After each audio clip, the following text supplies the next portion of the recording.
Imagine an economy where there are like 5 open jobs for every single person looking for work. Right. It's a crazy ratio. Yeah, it's like a game of musical chairs where there are endless empty seats, but nobody is sitting down. Because the floor is covered in glue. Exactly. The floor is completely covered in glue.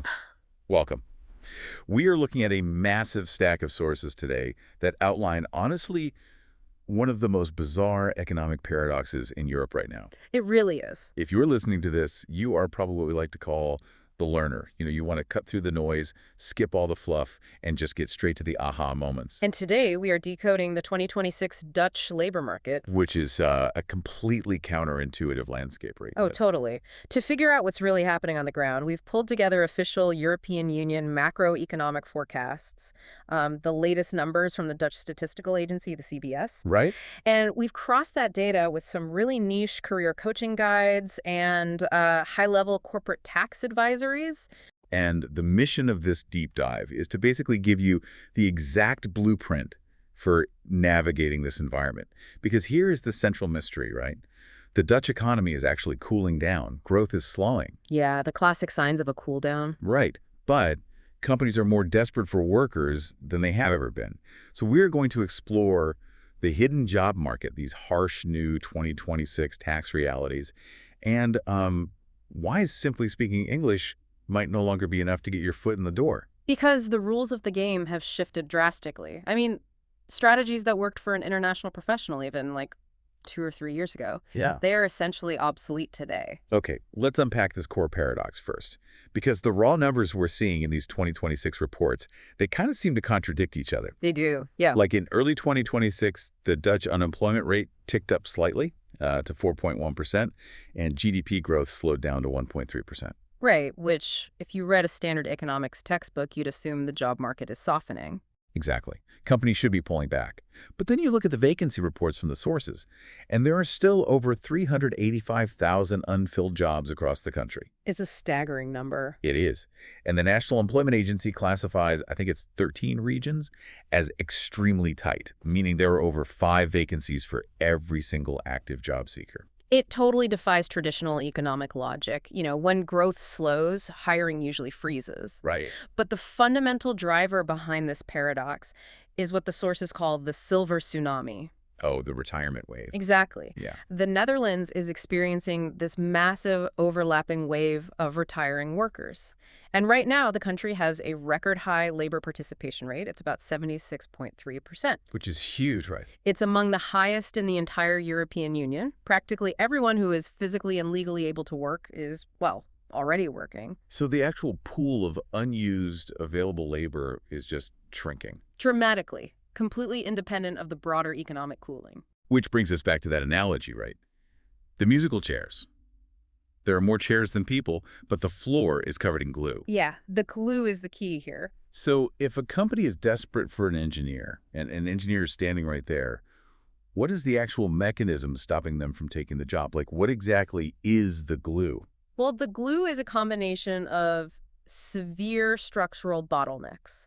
They've essentially paralyzed Dutch infrastructure. First, you have an overloaded electricity grid. Wait, the power grid? Yeah. Companies literally cannot get the power connections they need to open new facilities or, expand their operations. Oh, wow. So they can't even turn the lights on for the new jobs. Exactly. And second, there is an acute, crippling housing shortage.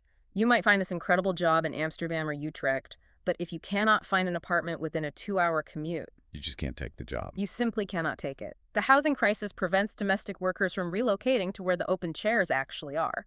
Man, and I'm looking at these reports, and there's another bottleneck mentioned here that I am totally lost on. Nitrogen emission gridlock. Ah, yeah. The nitrogen issue. Like, what does a gas have to do with getting a job or building a house? I know it sounds like a chemistry problem, right? Uh-huh. But it is actually a massive real estate and infrastructure problem. Mm. The European Union has these really strict environmental limits on how much nitrogen can be deposited into protected nature reserves. Okay. And heavy machinery, construction vehicles, pouring concrete, all of that emits nitrogen. Oh, I see where this is going. Yeah, the Netherlands essentially hit its legal environmental cap. So Right. because of that, courts have frozen thousands of building permits. Wow. You legally cannot pour the concrete to build the houses that the workers need to live in unless you can mathematically prove you are offsetting that nitrogen somewhere else. So the housing shortage isn't just a lack of physical space, it is this intense legal and environmental gridlock. Which makes me think, if there is such a desperate need for talent locally, this Krapdopti-Arbeidsmarkt, Yeah, right? good pronunciation, yeah. Thanks. If domestic workers can't move, you would assume companies would be throwing the doors wide open to international workers. But looking at our career coaching sources, it seems like it's actually getting much harder for expats to land jobs. Oh, the friction has never been higher for international talent. If we connect this to the bigger picture, we are seeing a labor market that has shifted from being volume-driven to highly precision-driven. Volume meaning just get as many smart people in the door as possible. Exactly. But now it's all about precision. But wait, isn't the Netherlands globally famous for being this, like, English-speaking haven in the middle of Europe? Why are all these sources suddenly talking about linguistic gatekeeping? Yeah, it's a huge shift. Like, if a tech company needs a data analyst, why do they care if they speak fluent Dutch? It really comes down to political and societal pressure, largely driven by that exact housing crisis we just talked about. Oh, because expats need housing too. Right. When locals cannot find housing, the influx of international workers becomes a highly sensitive political issue. Companies are feeling that pressure. So they get nervous. They've become incredibly risk averse. They are no longer just looking for, a warm body with a degree. Many companies now demand B2 level Dutch proficiency. Wow, B2 is pretty high. It is, and they're demanding it even for corporate roles that used to operate entirely in English. It's a way to filter candidates and ensure long-term cultural integration. And it is not just language acting as a filter. I am seeing mentions here of a rising sponsorship stigma for non-EU hires. It seems like the administrative burden on employers to bring someone in from outside Europe has just gotten incredibly heavy. It has. I mean, the financial thresholds alone in 2026 look steep. They are very steep. To sponsor a highly skilled migrant, a Kennis migrant over the age of 30, the employer now has to guarantee a minimum salary of $5,942 a month. It's a lot. And for someone under 30, it's $4,357. But beyond just the raw salary, the IND, the Immigration Service, is cracking down heavily on compliance. What kind of compliance? Employers must now prove, with a strict paper trail, that salaries are paid directly into the employee's personal bank account every single month. No workarounds. So if you are like a mid-sized Dutch company, the perceived risk and the administrative headache of sponsoring an international worker might just outweigh your desperation to fill the role. Exactly. You might rather leave the chair empty or just wait a year than risk a massive compliance fine or, public pushback. That is the exact calculation many HR departments are making right now. Okay, so if the corporate hurdles, the language requirements, the visa thresholds, the HR stigma are this steep, let's say you actually manage to clear them, you get the job offer. For a huge victory in itself. Right. But the sources outline that the financial math of actually moving to the Netherlands has been completely turned upside down in 2026. Yeah, this is perhaps the biggest shock to the system for expats right now, specifically regarding the 30% ruling. Right. Here's where it gets really interesting. For those who might not be familiar, the 30% ruling used to be this massive famous perk, where 30% of an incoming expat salary was completely tax-free for 5 years. It was a huge draw. But the new reality is vastly different. What exactly are the new minimums to even qualify for this? Well, first, the minimum qualifying salary has been raised to $48,013. Okay. If you are under 30 with a verified master's degree, it's slightly lower at $36,497. But the real structural change here is the tapering of the benefit. Right, the papering. You no longer get a flat 30% tax break for 5 years. Under the new rules, you get 30% for the first 20 months.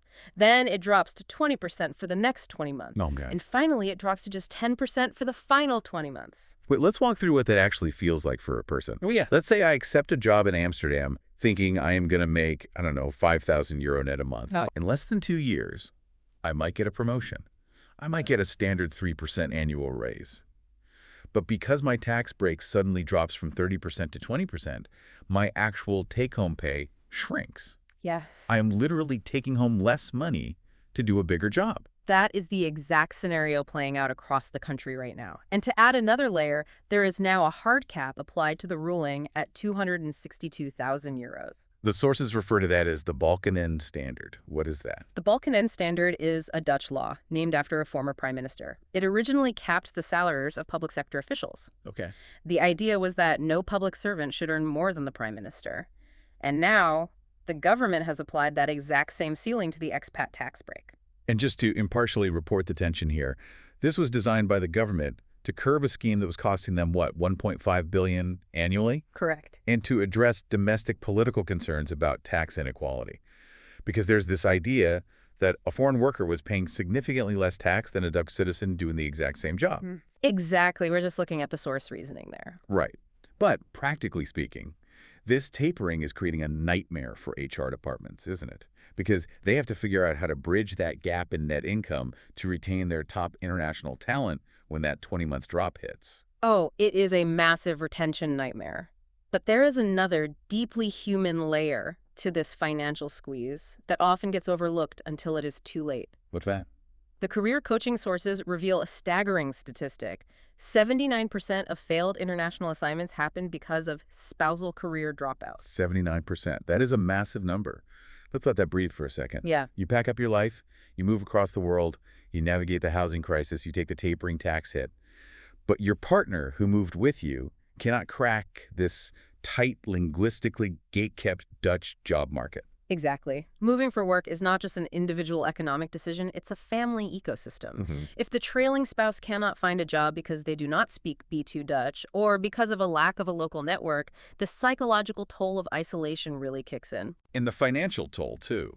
In a high-tax environment where that 30% ruling is slowly disappearing, you probably need a dual income just to survive the cost of living. Absolutely. If your partner loses their professional identity, the stress compounds, and eventually the whole endeavor collapses, you pack up and go home. It perfectly illustrates why the Dutch market is no longer volume-driven. It requires precision and long-term ecosystem planning. So if the financial runway is that short and you absolutely need a job fast to make the dual income math work, how do you actually get hired? Because applying online seems to be a black hole. The sources mentioned that applicant tracking systems, the ATS algorithm scanning resumes, they are actively filtering out non-Dutch profiles. They are. The sheer scale of the invisible economy here is fascinating. Up to 80% of jobs in the Netherlands are never posted online. 80%. Wait, so if you are just endlessly scrolling job boards, you are literally fighting over the scraps. Pretty much, yeah. But why do Dutch companies operate this way? Why hide the vast majority of open roles? It traces back to that fundamental concept of risk reduction. What's fascinating here is that Dutch hiring is deeply conservative. When they hire, they are not looking for a hyper-competitive corporate superstar to come in, break things, and, disrupt the workflow. Right. They are looking for social proof. They hire through their networks to ensure they are getting someone who understands the culture. Specifically, they want to know you fit the polder model. The polder model.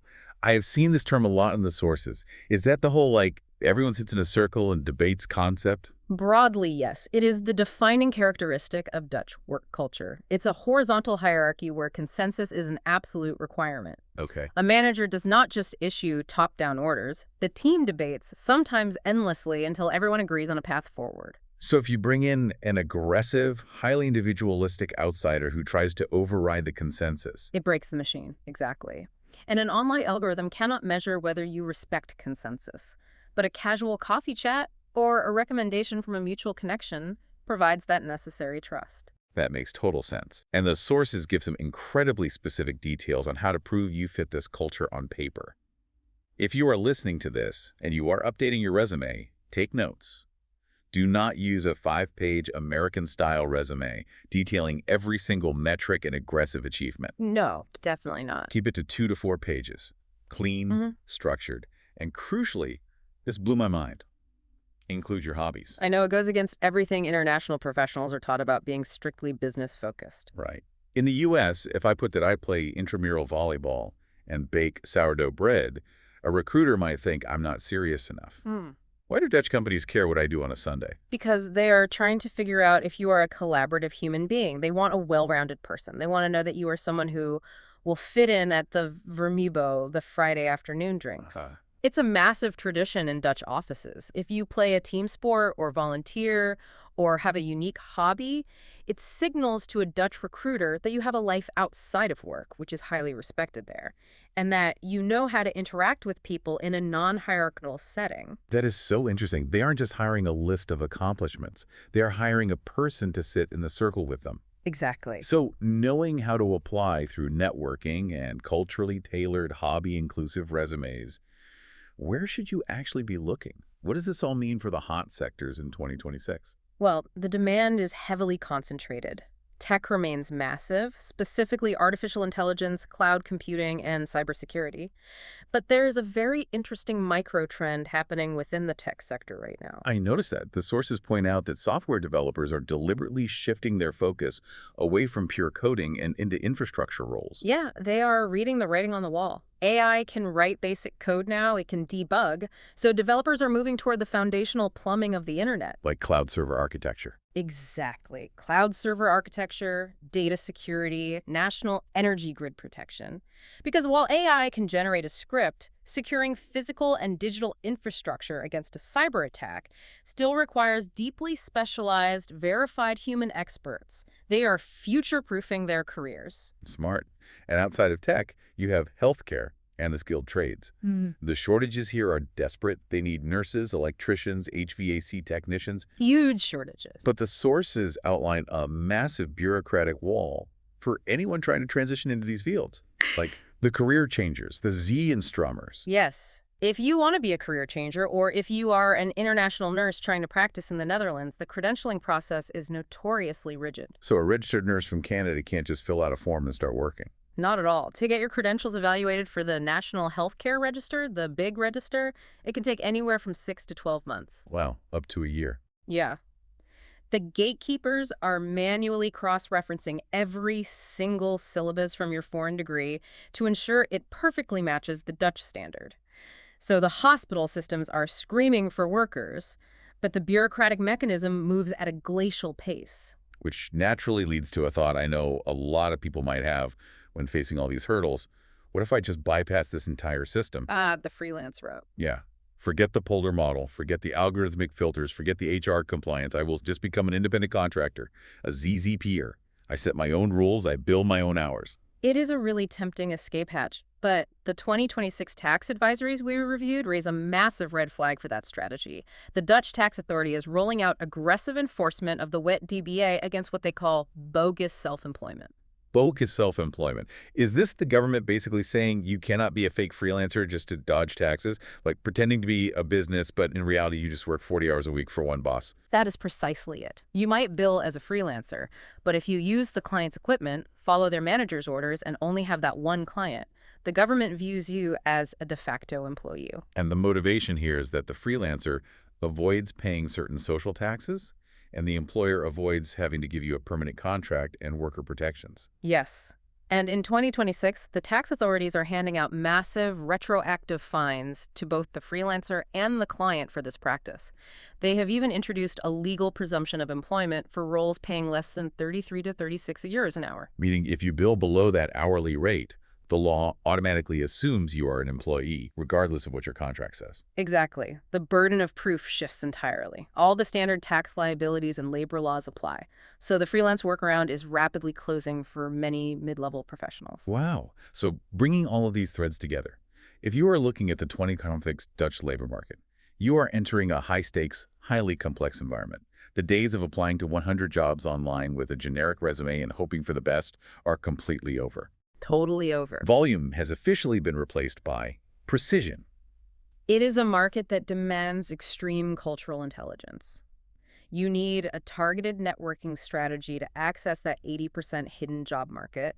You need a deep understanding of the Polder model. And quite frankly, you need a lot of patience to survive the bureaucracy, the credentialing delays, and the housing search. Right. You have to speak the language, both literally hitting that B2 Dutch requirement, and culturally, by proving you are a collaborative human being with a life outside the office. Exactly. You have to carefully navigate the shrinking financial runway of the 30% tax ruling, ensure your partner has a viable path forward to avoid the 79% dropout trap, and of course, avoid the legal pitfalls of bogus freelancing. This is a lot. But if you can thread that needle, the jobs are absolutely there. The chairs are empty. And if you do have an interview or a big career moment coming up and you feel like you need some tactical, one-on-one support for these high-pressure situations, WRAC Career Services offers comprehensive interview performance coaching. It's designed specifically for these challenges. You can visit our website for more details on how we can help you turn that nervous energy into a really sharp focus. Which leaves us with a rather profound paradox to ponder as we close. We started by talking about the musical chairs and the floor being covered in the glue of structural bottlenecks, like the nitrogen gridlock and the housing shortage. Right? Companies are desperate, but the environment itself is fighting against expansion. Well, given that Dutch companies are facing this existential labor shortage, and yet they remain highly resistant to hiring non-Dutch speaking internationals due to political pressure and risk. Yeah. And even if they wanted to hire them, there are physically no houses to put them in because of environmental gridlock. This raises an incredibly important question for the future of the European economy. Will the next big macroeconomic trend be Dutch companies simply giving up and moving their operations entirely out of the Netherlands, rather than continuing to fight a losing battle to bring the talent in? Wow. If you cannot unstick the floor, you just back up the chairs and take the game to another room. Exactly. That is a fascinating and maybe slightly terrifying thought to leave on. Thank you so much for joining us on this deep dive. Take these strategies, refine your approach, keep learning, and we will catch you next time.